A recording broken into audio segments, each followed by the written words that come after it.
I think if I hear you call me Becky one more time, six-pack, I'm gonna pop your tops. All six of them.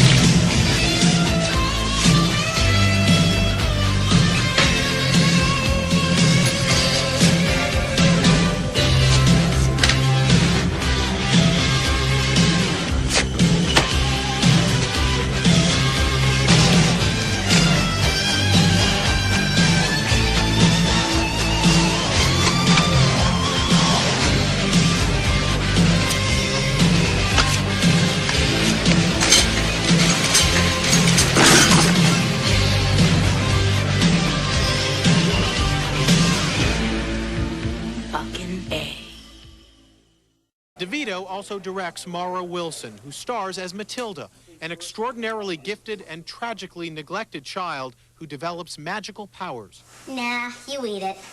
Hmm? Nah, you eat it. Those powers are ultimately used to defend the defenseless against the wrath of the villainous school principal, Agatha Trunchbull. Sometimes in life, horrible and... Matilda's ultimate message is intentionally down to earth, simple enough for even a grown-up to understand. Well, they can learn that even though your life may be terrible, you can still be okay sometimes. You should stand up for yourself. Rhea Perlman and Mara Wilson. It's not like just a simple movie. We had lots of scenes. Special effects. Oh, yeah. Have a carrot. Remember when your brother Yeah, throws a carrot I had to look at like a piece of tape. and dust? Remember I told you look at dust? And dust. Like, in other I had words, to look at like- air. Like she had to look at air. Like the whole idea is her brother throws a carrot at her, and it's after she has her powers, and she stops the carrot, Nah, you eat it. and she has to watch the carrot come to like right here. So she has to look with her eyes, otherwise it's not going to look like she's looking at the carrot. And then like at some point I'd be yelling at her. I go, Mara, look at that piece of dust.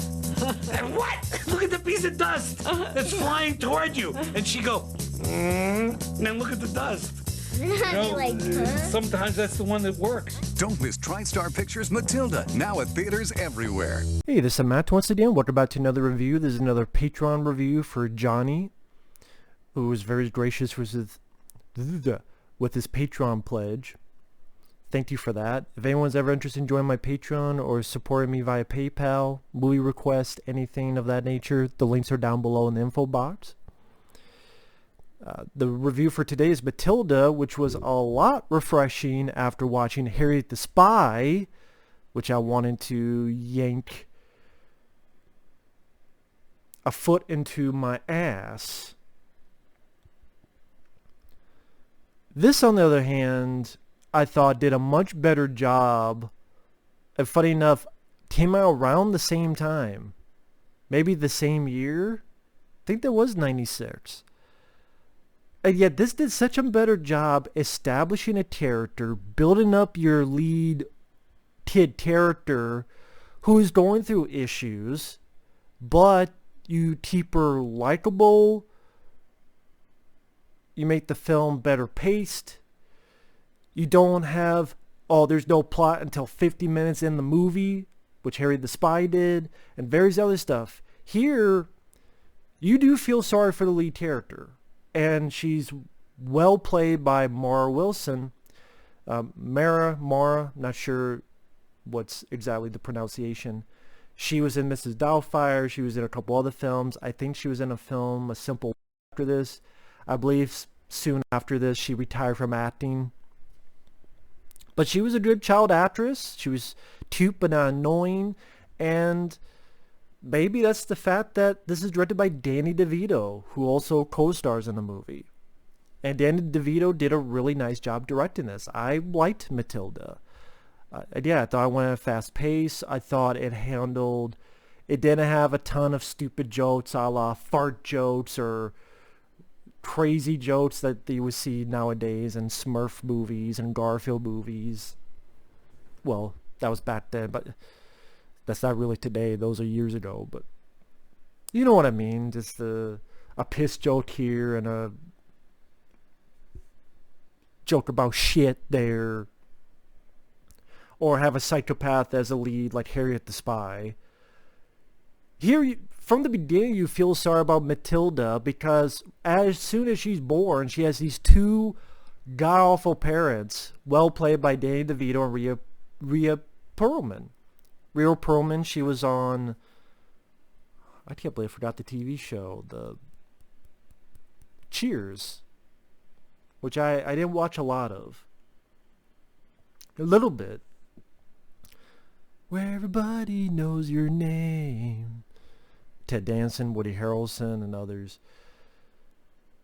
They play just the absolute shitty parents. I mean, they don't even pay, and Danny DeVito goes, I ain't paying. What do they don't do? Repossess the kid? And them and their asshole boy leave, and they accidentally leave the fucking baby in the back of the car. But the way it's done, it doesn't come off as... It comes off that we hate these fucking people, but not... It's played jovial enough and with still a fun little hint that it doesn't come off as a horror film. Because some of these kids' films you could easily make into a horror film. In fact, Harry the Spy, I think, is a horror film. But Dan DeVito strikes a decent enough balance. And the thing about Matilda is that she's very smart, and she's able to do many things. She's left alone a lot, so she has to fend for herself. She makes herself food, she makes herself pancakes, she goes to the library, she reads tons of books, and she just reads. And the parents are so shitty, they don't even know her age. And I thought Danny DeVito kept the movie going on, actually introduced a story from the beginning. Unlike certain films like Harriet the Bitch, the Kumquat, and Dan DeVito had some nice interesting angles. For example, when Mara Wilson, she goes to the library and her character, it might not have been her at first. I think it was the younger version of her, because it shows her growing up a few times. And the way the camera has it, so as if the desk of the library is towering over Matilda. And they get pissed at her for reading books. They want to force her watching TV, which there's garbage on the TV they're watching. And she keeps getting punished for no reason, for being a smart aleck. And yes, she takes revenge, but this is revenge that is not, like, makes sense to these horrible parents. And the worst is, she does something and it messes up the color of his hair a little bit. Or does something and it glues the hat to his head. And Rhea Perlman and Danny DeVito, they work very well off each other, and they just come off as just, you love to hate them. And you just, I do wish they got their comeuppance. That's the one thing I wish for. If there's one nitpick I have with this film, I do wish they got a big comeuppance. In some way, shape, or form. And throughout the story, you find out there's more to Matilda than meets the eye. She actually has some type of power with her mind. And then a good chunk of the story, she's in school where this big-ass woman is the principal. This butch, who's probably a butch lesbian who puts some cigarette butts out of her cooch. You know, type of woman that... would try to fuck you with a steel dildo without permission, and has a clit bigger than your dick. You know, that type of butch.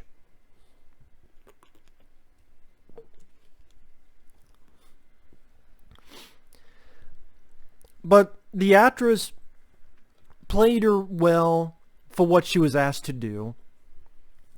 And again, Dan DeVito, the way he had certain angles, making her tower over the kids.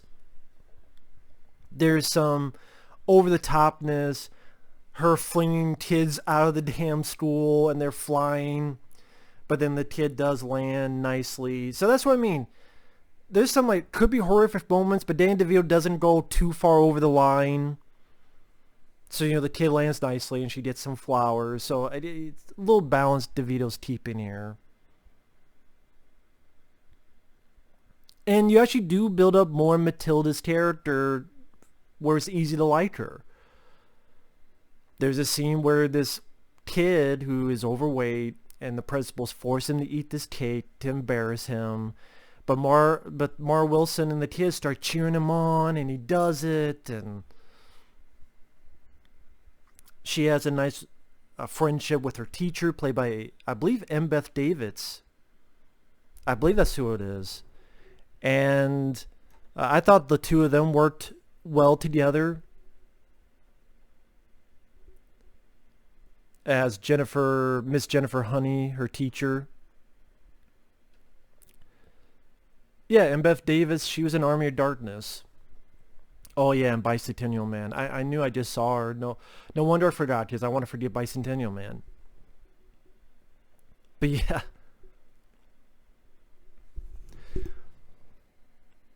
And it was also nice to see some recognizable people in supporting cast. They're not big roles, but Paul Rubens, Pee Wee Herman himself, and Tracy Walter, who I remember as Joker's sidekick in the 1989 Batman, Bob. He was also Arnold's sidekick in Conan the Destroyer. If you see Tracy Walter, you see him in a couple movies. He was in the first City Slickers. He was in this film called Drive with Mark Dacascos. And they're playing FBI agents. Again, they're not in the film a lot, but it was like, oh wow, that's cool to see him in there.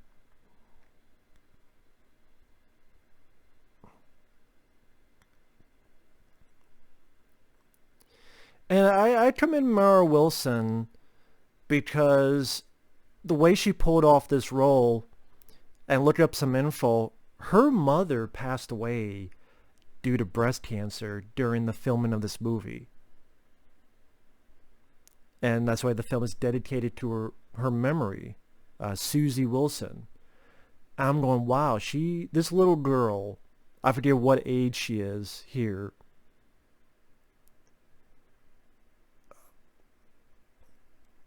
She has to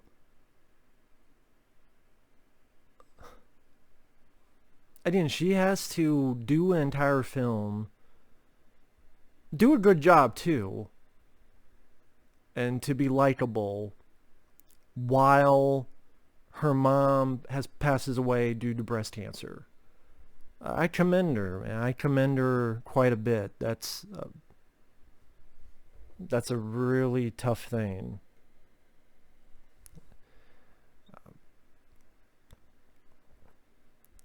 And like I said, I don't really have a lot of problems with the movie. It goes by a good pace. It's fun when she's able to use her telekinetic power, telekinesis, and she's practicing it, and she wants to help out her teacher because we find out a bit more about her teacher, what's going on there. The only issue I have is I wish she got comeuppance on her family. She did comeuppance on the principal in a nice, entertaining way. I mean, the ending of the film, spoilers, if you don't want spoilers. The ending of the film, the family's going to leave because the cops are after them, and she decides to stay with the teacher. And after some blah, blah, blah, blah, blah, Mara Wilson stays with the teacher. I'm going, I wish she had done some stuff, at least, like, really go to town now that she knew her telekinesis. Even to just, like, throwing stuff on them, food at them, ketchup, mustard, you know, or even just mess up her power and, I mean, just mess up their car and have them get arrested and go to jail or something of that nature. Because they deserved it. And the fact that they just get away, granted, it's happy because she's with a person who cares for her, Embeth Davidtz' character. But the fact that those just get away is I would prefer some type of comeuppance for those characters. The Rhea Perlman, Danny DeVito, and the asshole kid, the boy, her brother. So again, that's my only issue with the film. With that said, it has a charming quality to it. It's a little bit odd at times in a fun way. The cast do their jobs well. The lead is likable. There's an actual story. The jokes doesn't result into grown and farts and all this stuff that could easily be put into movies and kids' films. Did a good job establishing how much you hate these parents and people dogging her down, and you feel good when she's escapes that. The telekinetic stuff was entertaining to watch. It moved at a good pace. Dan DeVito did a nice job directing it in certain angles he uses in certain ways that I don't know if framing is the right terminology, but the way he did some stuff. And sadly, this film bombed when it came out. That's why I'm looking over here. It was a box office bomb. It cost $36 million, which is a bit pricey. I don't know why it cost that much. And it only made $33 million. And that might have been $33 million worldwide in the U.S. Okay, it says in the U.S. It's a box office bomb, which is too bad. And that's why in 2013, Mara Wilson and her co-stars from the film had a reunion to celebrate its 17th anniversary, and it being released on Blu-ray. The reunion was featured in the Blu-ray release. So apparently it does have a Blu-ray, and there are features, or at least one feature. I don't know if there's any more. If you have the Blu-ray, you can let me know. And it got positive reviews. Critics liked it. Roger Ebert liked it. Other critics liked it. But, that's how it goes. In 2019, director Danny DeVito said he always wanted to develop a sequel to Matilda.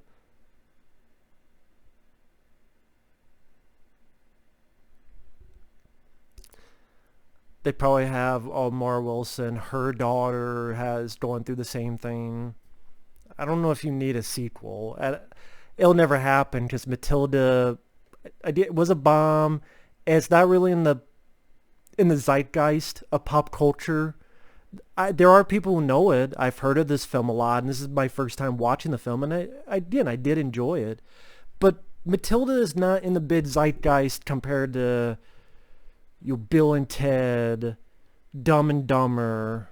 I think of sequels that are made long after the fact. Blade Runner. Even then, Blade Runner 2049 did not do well. So unless they did some direct-to-video sequel, some cheapo thing, like, what was that company that did Benchwarmers 2 and Bulletproof 2? Unless that happens. If that's the case, no thank you, because I ranted on Bulletproof 2 earlier this year, one of the worst films I've seen this year. I always forget that I saw it. But Matilda, good flick. See, this is how you do a kid's film right. Harriet the Spy is how you do a kid's film wrong. It's a good comparison. You watch both of these back to back. Harriet the Spy is how you screw it up. This is how you do it well. That's just my opinion. Because, wow, the lead kid is actually likable and not a psychopath like Harriet. The psycho split personality fucking train wreck. Thanks for watching. Take care. And we will see you with another review later.